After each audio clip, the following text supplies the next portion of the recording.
Hi there and welcome to my review of the BenQ treVololove Bluetooth speaker. Thank you to BenQ for sending this to me to have a listen to and review. I must stress at the start of the video that nothing I say has been scripted by BenQ. Nothing I say, they haven't told me what to say. No companies ever do tell me what to say. If I get a product, I make it clear that I will say the good and the bad. Anyway, that's that out of the way. This is something different when it comes to Bluetooth speakers. BenQ have clearly and intentionally tried to position themselves a little bit differently in the Bluetooth speaker market. There's loads of stuff out there at the moment in the Bluetooth speaker market. To make yourself different is probably a bit of a challenge. So I think what they've done here is they've released what can only be described as a premium product. It goes for a price of kind of 150, 200 pounds. And they've included electrostatic speaker technology. Now, I'm not going to claim to know how that works or what it's all about. If you want to look it up, well, just go to Google and take a look at electrostatic speaker technology. All I will say is that as far as distortion rates go, it's considerably better than dynamic speakers, and that means that the top end, so the high frequencies, are very, very sweet on this speaker. Really nice. I mean, on the right content, this speaker shines. It really does. However, it's not all good, and I'll get to that in a second. The speaker, design-wise, opens up like this. It's pretty portable because you can just carry it around like this, but as far as listening to it's concerned, the idea is that you open it up and use it like this. And when you do, it takes up a fairly large amount of space. Not too much, it's perfectly okay, but if you're after something that's pill-shaped, you know, more like your Bluetooth speaker, like that sort of sit on a desk like that, this is going to take up more space. Design-wise, I like it, and I think I like it because it's different. This is the white version. This also comes in a black and gold version. I think I prefer the black and gold version, but they sent me a white one. And it's kind of grown on me, and it goes in our house better because everything around here is sort of white or cream. I think this is something that potentially looks like a dock that iPods and iPhones used to sit in. You know, when everyone had docks that they just sort of went in before everything became wireless. That is the only thing that puts me off it a little bit, just because it kind of just reminds me of that. I'll tell you, it reminds me of my partner's parents. Her parents always went through various iterations of docks over the years. They like listening to music, but they never could get the right dock, and it just reminds me of being in their kitchen and seeing the last iteration that is still sat there in their kitchen.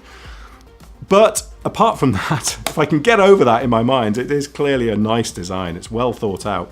Build quality is second to none. It's fantastic. This whole body section here is metal. This front housing over the top here, this is plastic, but it essentially looks as good as, it's thick plastic. It's decent. The buttons are really nice. It just feels premium, honestly.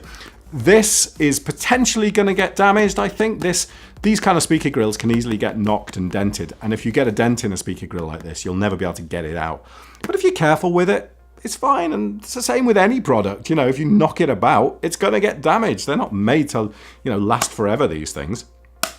Okay, connectivity-wise, this isn't aptX. I would have thought with an audiophile grade product, and I'm using that term fairly loosely because I don't want to categorize this only as being suitable for people who are really into their hi-fi and stuff. I think it's a bit odd that they missed out aptX. The next one up, I think it's just the treVololove, not the treVololove. The next version up, which is more expensive and larger, does connect via aptX. So maybe they're just trying to get customers to sort of upgrade to that one instead. aptX, of course, is the Bluetooth technology that allows low latency and also allows lossless audio to be passed between the phone or whatever you're listening on and the device.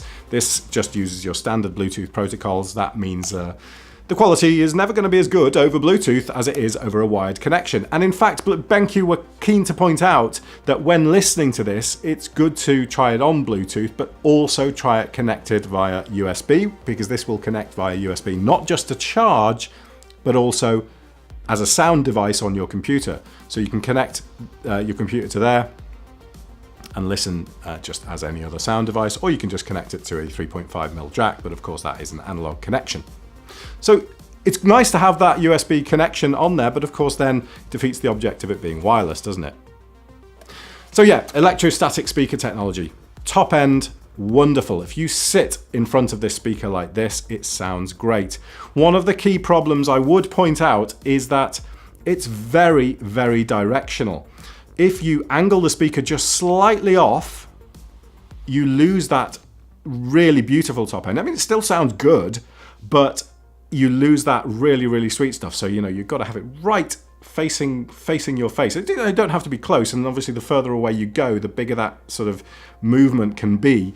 And I'll try and demonstrate this. I did record this. I'll play it to you now. I tried to record a bit of music playing into the shotgun mic, and to try and demonstrate to you that loss of treble as you angle the speaker. So let's take a listen to this and see whether you can hear it or not. You probably need headphones for this. It's always tricky to do this sort of thing on YouTube with a shotgun mic, but that's what I'm going to try and do. So I'm going to have to hold this slightly off, away from the camera, because that's where my mic is. I'm going to just play a song here. Oh, my phone's locked now. I'm going to play a song here by Anders Enger Jensen, because I know that won't flag on copyright.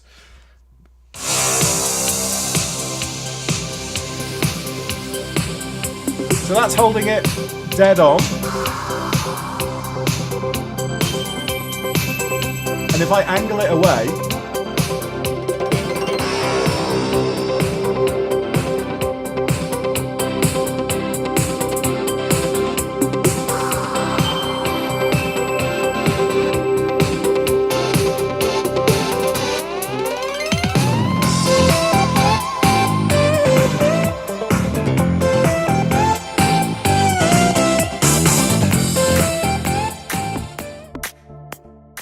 really, the idea of this speaker is that you have the top end coming from the electrostatic speakers, and then you have dynamic drivers, two dynamic drivers here that deal with the mid-range, and then you have some passive radiators here at the back that deal in the deeper bass. These are good because they're not, I say they're directional as in you have to be at the right angle to hear them, the best of them, but they're not directional, i.e. you can use the speaker from this angle as well, and you can still hear the treble coming out this way. It's good in that sense. I did find that it lacks bass, and when BenQ sent this over to me, they sort of pointed out they tend to point out some of the kind of good things and bad things, and well, maybe not the bad things. No, they wouldn't point out that. They don't point out bad things at all. They pointed out the good things, and they were saying that they are not positioning this to be a super bass speaker. If you want something that's just going to be like, you know, kicking out really deep bass, it's not for you. And if you have ever got an amplifier in a separate system, and you know, have you ever seen an amplifier where you've got like a source direct button on it and it takes away the bass and treble controls? Because all bass and treble controls are doing is emphasize, so EQing certain frequencies, and that's not how the song that you're playing was actually recorded. You're really adding that to the song. So they have a source direct button on them often. And this is what it reminds me of. Listening to this reminds me of using an amplifier in sort of source direct. You don't have that fake enhanced top end and enhanced top end and enhanced bass on it. A lot of people like that. A lot of people liked the old loudness buttons from the 80s that just basically notched up the top end and notched up the low end and created that really sort of sweet sound and deep bass. If you like that, it's probably not the speaker for you. However, if you are someone who listens to classical, it works really nicely with classical. Probably a bit of jazz. You might miss out some of the deep stuff with jazz. But if you like vocal particularly, I have found myself connecting this to my laptop or connecting it to my phone, and some of the time maybe it's just the age I am now, but I listen to either Radio 1 or Radio 4. And when I'm listening to Radio 4, this sounds amazing. For vocal and classical stuff, it sounds great. For rock and for kind of for rock, pop and hip hop, maybe not so much. It just isn't so good at those genres of music. I don't want to sit here and say that it sounds terrible, because it will under certain circumstances, produce decent bass. It obviously depends on where you put it in the room and where you position it with, you know, in relation to a wall and all that sort of thing. But I think if you buy this and you want something that produces those really deep bass, you're going to miss out.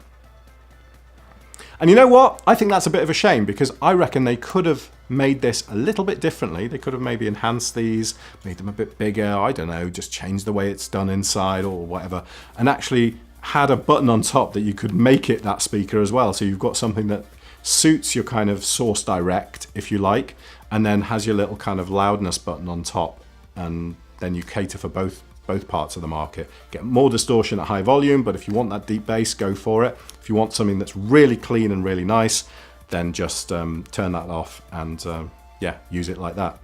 It does have this kind of 3D mode. The buttons on top are essentially play and pause, and then you've got your 3D mode, and then volume minus, volume plus, and then the Bluetooth connectivity, and then the power button on top as well.